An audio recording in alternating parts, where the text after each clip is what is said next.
What's up, guys? It's your host Joher from Cinebyte, bringing you the latest and greatest in cinema. আশা করছি তোমরা সবাই অনেক ভালো আছো। তোমরা যদি বরবাদ সিনেমার ফ্যান হয়ে থাকো তাহলে আজকের ভিডিওটা তোমাদের জন্য একদম মাস্ট ওয়াচ। প্রথম দিনেই মেগাস্টার শাকিব খানের বরবাদ প্রায় 48 কোটি টাকা গ্রস কালেকশন করে ফেলেছে। বাংলাদেশের বক্স অফিসে এর আগে এত দ্রুত এই পরিমাণ কালেকশন আর কোনো বাংলা সিনেমা করতে পারেনি। এক কথায় রেকর্ড ব্রেকিং।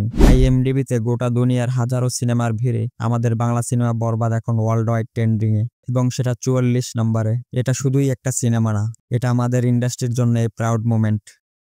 অস্ট্রেলিয়া এবং নিউজিল্যান্ডে 1 ঘন্টার মধ্যেই অনলাইনে সব টিকিট সোল্ড আউট হয়ে গেছে। ইমাজিন করো কি পরিমাণ হাইপ তৈরি হয়েছে বরবাদ নিয়ে। কালেকশনের দিক থেকেও অসাধারণ। গতকাল একদিনেই বরবাদের আয় হয়েছে 1,37,00,000 টাকা। ঢাকার মধুমিতা হল থেকেই কালেকশন এসেছে 3,15,000 টাকা, আর মাল্টিপ্লেক্স চেইনগুলো থেকে এসেছে 46,50,000 টাকা। তবে একটা প্রশ্ন থেকেই যাচ্ছে, এই পরিমাণ চাহিদা থাকা সত্ত্বেও কেন এখনো শো বাড়ানো হচ্ছে না?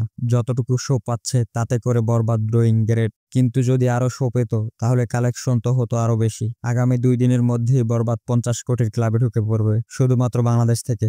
এটা শুধু একটা সিনেমার সাফল্য নয়, this is the rise of Bangla cinema. এখন প্রযোজক শাহরিন আক্তার সুমি এবং তার টিম আশা করছেন বরবাদ 70 কোটি টাকা আয় করে বাংলা সিনেমা ইতিহাসের নতুন এক অধ্যায় যোগ করবে। বরবাদ শুধু বাংলাদেশে নয়, আন্তর্জাতিক বাজারেও ব্যাপক সাফল্য অর্জন করছে। আগামী সপ্তাহগুলোতে সিনেমার আয় আরো বাড়বে এবং বরবাদ 100 কোটির ক্লাবেও ঢুকবে। শাকিব খান আজ প্রমাণ করে দিয়েছেন, ভালো সিনেমা হলে দেশের মানুষ সেটা সাদরে গ্রহণ করে, আর আমরা দর্শকরাও বুঝিয়ে দিয়েছি কোয়ালিটি কন্টেন্ট অলওয়েজ উইন্স। তোমাদের কি মনে হচ্ছে বরবাদের এই সফলতা নিয়ে? বরবাদ কি 100 কোটির ক্লাবে ঢুকতে পারবে? নিচে কমেন্ট করে জানাও। And don't forget to subscribe to সিনেবাইট।